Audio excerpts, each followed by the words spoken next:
અંબાજીમાં મંત્રીઓની હાજરી વચ્ચે આચાર્યો ઊંઘતા દેખાયા.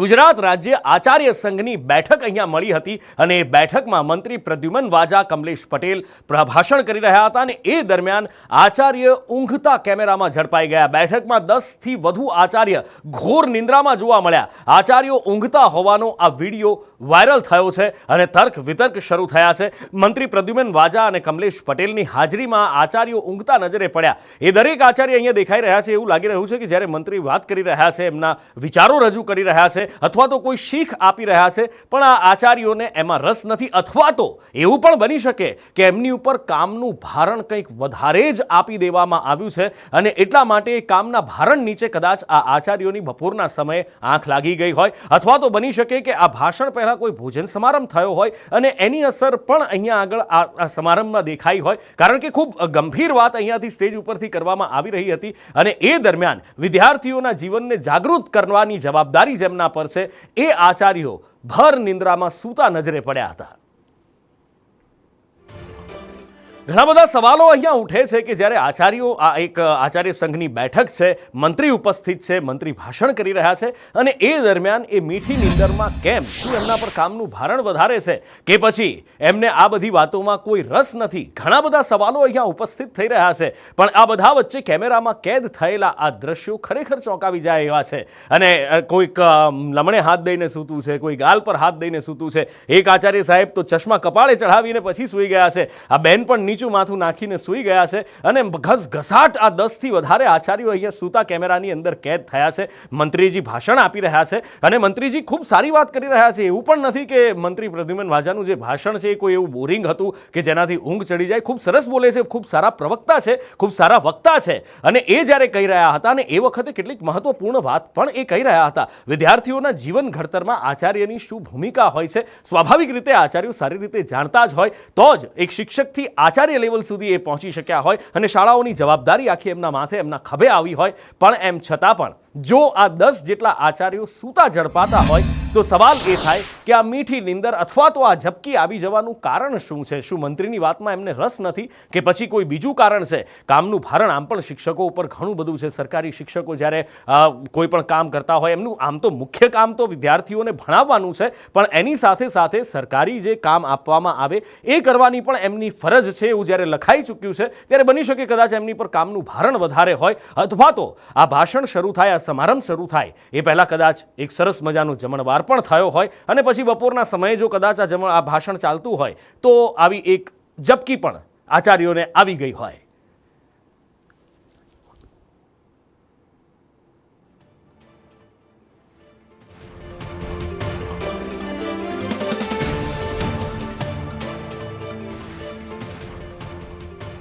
વધુ માહિતી સાથે સહયોગી સંવાદદાતા ધવલ જોશી ફોનલાઈન પર જોડાયા છે. ધવલ, મંત્રીજી ખૂબ ગંભીર વાત કરી રહ્યા છે સ્ટેજ ઉપરથી, આચાર્યો ઊંઘી રહ્યા છે. આ કાર્યક્રમ ક્યારે યોજાયો હતો? બપોરે હતો, સાંજે હતો? અને આ ઝપકી આવવાનું કારણ શું છે? શું કોઈ જમણવારની અસર છે કે પછી કામનું ભારણ છે કે પછી આ આચાર્યોને મંત્રી જે વાત કહી રહ્યા છે એમાં કોઈ રસ નથી? નુપુર, ચોક્કસથી વાત કરવામાં આવે તો શિક્ષક એ બાળકોના પાયાનું ઘડતર માટેનો એક સ્તંભ ગણાય છે. પરંતુ આજે જે પ્રકારે અંબાજી ખાતે એક કાર્યક્રમ યોજાયો, ગુજરાત રાજ્યના આચાર્ય સંઘનો આ કાર્યક્રમ હતો, જેમાં ગુજરાત રાજ્યના બે મંત્રી પ્રદ્યુમનભાઈ વાજા અને કમલેશભાઈ પટેલ આ કાર્યક્રમમાં હાજર હતા. મહત્વની વાત છે કે જે પ્રકારે મંત્રીઓ સ્ટેજ પરથી જે સ્પીચ આપી રહ્યા હતા તે દરમિયાન આ આચાર્ય સંઘના કાર્યક્રમમાં કેટલાક આચાર્યો ઊંઘતા જોવા મળ્યા છે.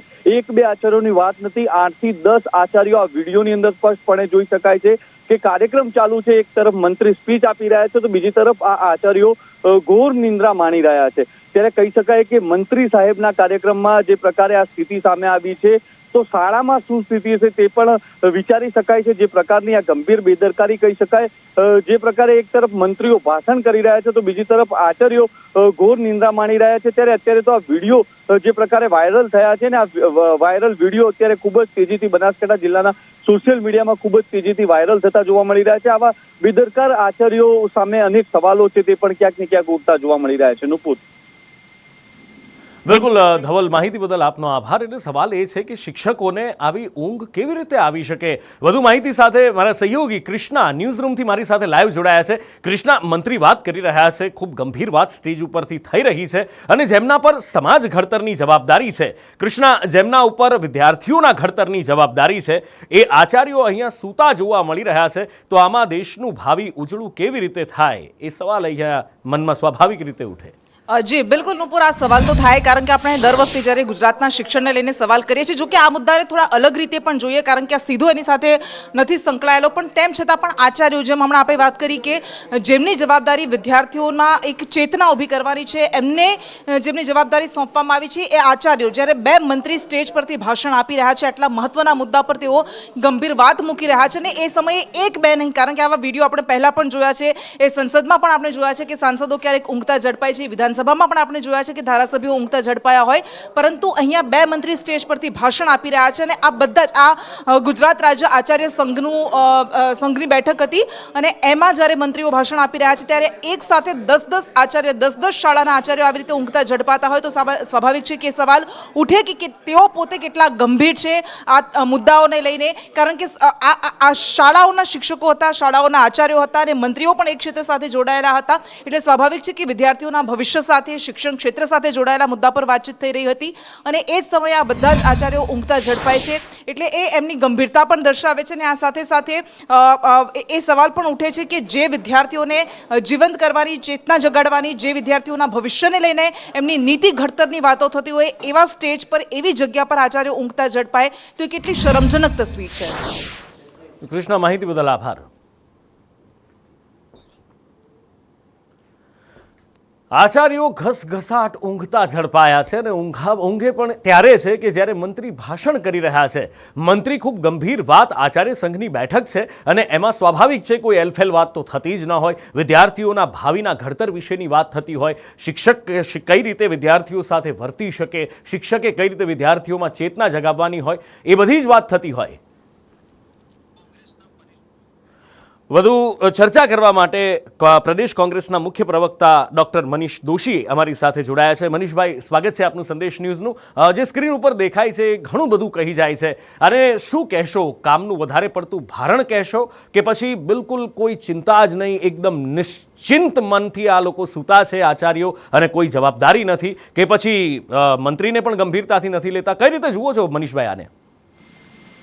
નુપુરભાઈ, છેલ્લા ઘણા સમયથી આપણે સંદેશ સહિતના તમામ માધ્યમોમાં જોયું છે કે ગુજરાતની શૈક્ષણિક વ્યવસ્થા કઈ રીતે અધોગતિ તરફ જાય. એક તરફ શિક્ષકો પર અપાર કામગીરી, શિક્ષણ સિવાયની કામગીરી સોંપવામાં, એટલે કે તીર ગણવા, પંચર સાંતા શીખવાડવા, રેશન કાર્ડની દુકાને લાઈનો લગાવડાવી, બસો કરવી, ભીડ કરવી, ભાજપના સંમેલનો સફળ કરવા, સાહેબ આવે તો હાથ હલાવવા, આવા અનેક પ્રકારના કામોના કારણે ગુજરાતના શિક્ષણની અવ્યવસ્થા અને અરાજકતા સાથે અધોગતિ થઈ છે. અને આ ઊંઘ હતી કે તો સરકારના તાજેતરના અહેવાલમાં પણ આવ્યું છે કે ગુજરાત શિક્ષણમાં જે સમગ્ર દેશની અંદર 10 નિમ્ન કક્ષાની જે શિક્ષણની વ્યવસ્થાવાળા રાજ્યો કહેવાય, એમાં પણ ગુજરાત છેલ્લા ક્રમાંકે આવે, 7મા ક્રમાંક. એટલે ગુજરાત માટે, આપણા સૌના માટે ચિંતાનો વિષય છે. પણ દુઃખ સાથે કહેવું પડે, આચાર્ય સંઘનું સંમેલન હોય, ભારતીય જનતા પાર્ટીનું સંમેલન એવું જ, કારણ કે એના કાર્ડમાં ક્યાંય સરસ્વતી માતાનો ફોટો પણ નથી આખા સંમેલનના કાર્ડમાં, એટલે સરસ્વતીના ઉપાસકો ભેગા થયા હોય, એ કાર્ડની અંદર ભારતીય જનતા પાર્ટીના જ નેતાઓની વાહવાઈ કરવા માટે હોય એવું સંમેલન છે. પણ હું રાજકીય અવલોકન કરતા આ એક ગંભીરતાનો સવાલ છે. તો આપણે બહુ સુંદર વાત કીધી કે ગંભીરતાનો અભાવ જણાય, એટલા માટે અભાવ જણાય છે કે એ જ પ્રકારે ચાલી રહી છે, લાંબા સમયથી સ્ટીરિયોટાઇપ ચાલે છે અને વ્યવસ્થાની અંદર એમને ખબર છે કે કોને ખુશ કરવાથી આપણને પ્રમોશન મળે, કોને રાજી રાખવાથી આપણને કોઈ તકલીફો ન થાય, કોની આરતી ઉતારવાથી આપણને વધુ ફાયદો થાય, એ પ્રવૃત્તિ ગુજરાતમાં લાંબા સમય થાય છે. એટલા માટે શિક્ષક, જે ચાણક્ય કીધું, શિક્ષક કભી સાધારણ હોતા, પ્રલય ઓર નિર્માણ ઇસકી ગોદમાં પડતે, પણ આ વાત ખાલી સૂત્ર પૂરતી જ રહી છે. અત્યારે તો તમે ગાંધીનગરમાં કોની નજીક છો એના આધારે તમારું પદ મળે, પ્રતિષ્ઠા મળે ને પ્રમોશન મળે. એટલે દુઃખ સાથે કેવું પડે, આ દ્રશ્યો પણ ચિંતાજનક છે. આચાર્યશ્રીઓમાં પણ ગંભીરતાનો અભાવ કહેવાય અને સાથે સાથે મંત્રીશ્રીઓ અને સંત્રીશ્રીઓ જાતે નક્કી કરવું પડે આ પ્રકારના સંમેલનો કરતા વર્ગખંડની અંદર શિક્ષક પૂરેપૂરો જાગૃત અવસ્થામાં વિદ્યાર્થી ભણાવે તો જ સાચા અર્થમાં ભણશે ગુજરાત અને તો જ સાચા અર્થમાં આગળ વધશે ગુજરાત. બિલકુલ મનીષભાઈ, પણ અહીંયા એક નોંધવા જેવી વાત એ છે કે સ્ટેજ ઉપરથી મંત્રી ભાષણ આપી રહ્યા છે, મંત્રી ગંભીર વાત કરી રહ્યા છે અને સામે જુઓ તો ઘણા બધામાં કોઈ ગંભીરતા જ નથી દેખાતી. હા નુપુરભાઈ, તમારી વાત સાચી. મેં જે સંદેશની સ્ક્રીન ઉપર ત્યાં મંત્રી ગંભીરતાથી કહી અને સામે સાંભળતા નથી, એટલે એના ઉપરથી શું થયું કે ગંભીરતાનો અભાવ થયો. કે એક દિવસ તમે ગંભીરતાથી વાત કરો અને વિભાગનું મંત્રીઓ કામગીરી 364 દિવસ ગંભીરતાથી ન કરે રાજ્યની શૈક્ષણિક વ્યવસ્થામાં, તો પછી ક્યાંથી ગંભીરતા આવે? ગંભીરતા એ કોઈ જડીબુટીનું નામ નથી કે કોઈ કફ સિરપ નથી કે એક ચમચી પીવાજીનું ઉધરસ ને શરદી ગાયબ થઈ જાય. આના માટે તમારે ગંભીરતા એ સતત ચાલતી પ્રક્રિયા હોય. શૈક્ષણિક ગુજરાતનો શિક્ષણ વિભાગ ભ્રષ્ટાચારનો એપી સેન્ટર છે અને એના કારણે જ ગુજરાતમાં શૈક્ષણિક વ્યવસ્થામાં લાંબા સમયથી ગંભીરતાનો અભાવ ગાંધીનગરથી દેખાઈ રહ્યો છે. એના કારણે શિક્ષકોમાં પણ ગંભીરતાનો અભાવ આવે છે. મનીષભાઈ, આપે સમય ફાળવ્યો, અમારી સાથે વાતચીત કરી, એ બદલ આપનો ખૂબ ખૂબ આભાર. Thank you so much.